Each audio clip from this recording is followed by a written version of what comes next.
Bro இல்ல நான் RCB fan தான். ஆர்சிபி ஃபேன் தான் நீங்க கரெக்ட்டா சொல்லணும். சொல்லுங்க. சரி சஞ்சு டீம்ல எடுத்தது நல்லதா? சிஎஸ்கே கேக்குறாங்க. நெக்ஸ்ட் பிளேயர் ஆர்சிபி பிளேயர் வந்து நமக்கு எது ரெஸ்பான்ஸ் பண்ணானே. அவன் மும்பை சிஎஸ்கேல வந்து சஞ்சு பிளேயர் எடுத்துட்டாங்க. சாந்தரனையும் ஜடேஜாவும் கொடுத்துட்டாங்க தளபதியே. அத பத்தி நீங்க என்ன நினைக்கிறீங்க? ட்ரேட் வந்து அது அவங்க பிசினஸ் தான், அது கரெக்ட் தான், அவங்க பிசினஸ் பாயிண்ட் ஆஃப் வியூல அது கரெக்ட். பட் வந்து ஒரு ஃபேன்ஸா இப்போ சிஎஸ்கே எல்லாம் வந்தீங்கன்னா ரொம்ப கஷ்டப்படுவாங்க. ஏன்னா ஜடேஜா வந்து பார்த்தோம்னா சீசன் ஆரம்பிச்சிட்டு இருந்தா அது சரி அது மாத்திட்டாங்க. எதுவும் சரி சஞ்சு சாம்சன் டீமுக்குள்ள வந்திருக்காரு. நல்லா பாசிட்டிவ் நினைக்கிறீங்க? இப்ப பத்திரானாவை ரிலீஸ் வேற பண்ணிருக்காங்க. அது கொஞ்சம் கஷ்டம் தான். ஆனா அது சொன்ன மாதிரி பதிரானா வந்து 2 சீசனா பெர்ஃபார்ம் பண்ணல. அதுவும் கொஞ்சம் கஷ்டம். மறுபடியும் எடுப்பாங்கன்னு நினைக்கிறீங்களா?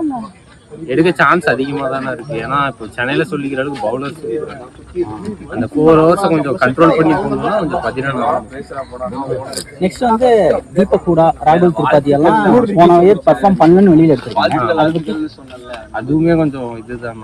அது சொன்ன மாதிரி அவங்க பெர்ஃபார்மும் பண்ணலை. பெர்ஃபார்ம் பண்ணாத போது ரிலீஸ் பண்ணுறது கரெக்டான விஷயம் தான். அவங்க திருப்பி ட்ரேட்ல எடுப்பாங்களாங்கிறது கொஞ்சம் டவுட் தான். ஓகே எங்க சேது